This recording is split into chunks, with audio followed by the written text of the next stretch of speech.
नाज़रीन, बेरिया सिटी वेझो ॻोठ खाही ममन में समाजी तंज़ीम पारां सेहत खाते ऐं हेपाटाइटिस प्रोग्राम जे सहकार सां हेपाटाइटिस जे मरीज़नि लाइ मुफ़्त तिबी कैंप लगाई वई।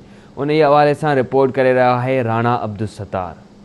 बेरिया सिटी वेझो ॻोठ खाई ममन में समाजी तंज़ीम स्टूडेंट्स वेलफेयर ऑर्गेनाइजेशन पारां सेहत खाते ऐं हेपाटाइटिस प्रोग्राम जे ताउन सां हेपाटाइटिक साईअ जे मूज़ी मर्ज़ ते ज़ाब्तो आणण जे सिलसिले में फ्री कैंप लॻाई वई। कैंप में इलाके जे मुख़्तलिफ़ ॻोठनि जे ॻोठाणनि, औरतुनि ऐं स्कूली ॿारनि वॾे अंग में पहुची साईअ खां बचाव जूं वैक्सीन ऐं टेस्टूं करायूं। कैंप में 540 माण्हुनि जूं टेस्टूं वरितियूं वयूं, जिन में 65 ॼणनि जा केस पॉजिटिव आया। ख़तरनाक हद ताईं त नाहे, बाक़ी आहे शइ ज़रूर उन जो वजूद आहे ऐं इन ई वजूद हुजण जे करे ऐं ही कैंप्स वग़ैरह थियनि पियूं ऐं असांजूं महीने में 2-3 कैंप्स थियनि पियूं जेके पॉजिटिव निकिरनि पिया, उनखे फॉलोअप थिए पियो। हर मर्ज़ हर ॻोठ में आहे, इंसान आहे त इंसान में हर माना मरीज़ हूंदो। हिते जेका स्क्रीनिंग थिए पई तक़रीबन असां 150 खां मथे करे चुका आहियूं मेल ऐं फीमेल में। उन में कुझु सी पॉजिटिव आहिनि, कुझु बी पॉजिटिव आहिनि। असांजे ॻोठ में तइलीमी शऊर बि काफ़ी हद ताईं मौजूदु आहे, पर हिकिड़ी शइ जेका आहे उहा आहे शऊर जी जेका आहे घटिताई। हेपाटाइटिस बी ऐं सी जो कारण त डॉक्टर साहब तव्हांखे ॿुधाए सघनि था त उन्हनि में हिकिड़ी शयूं जेके आहिनि उहे सड़ब जी घणाई आहे या जेको आहे सफ़ाई न हुजण जे करे आहे। ॿी शइ जेका आहे उहा आहे पाणीअ जो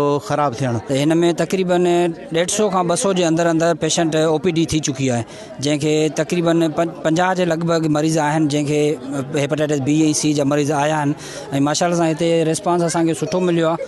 हिते तक़रीबन 100 जे लॻभॻि 100 खां 150 जे लॻभॻि ॿारनि खे वैक्सीन थी वई आहे। सही आहे, ग़रीब माण्हू किथां आहियूं जो असां 5-6 हज़ार भरे टेस्ट करायूं। सही आहे, असां चऊं था त इहो मुफ़्त इलाज मिले, बीमारी वधी वई आहे। हींअर असांखे ॾाढो सुठो पियो लॻे ऐं हिते असां सभु स्कूल जा ॿाहिरि आया आहियूं त असांखे लॻाइण चाहिनि टुका ऐं साई जी बीमारी घणी वधी वई आहे, इन करे असांखे लॻाइण खपनि। सिंध हुकूमत पारां स्टूडेंट्स वेलफेयर ऑर्गेनाइजेशन जे ताउन सां खाई ममन में जेका आहे आवाम जे बचाव लाइ जेका साई जी कैंप जेका क़ाइमु कई वई आहे। कैमरामैन राणा आमिर अली सां गॾु राणा अब्दुल सत्तार, आवाज़ TV, बेरिया सिटी।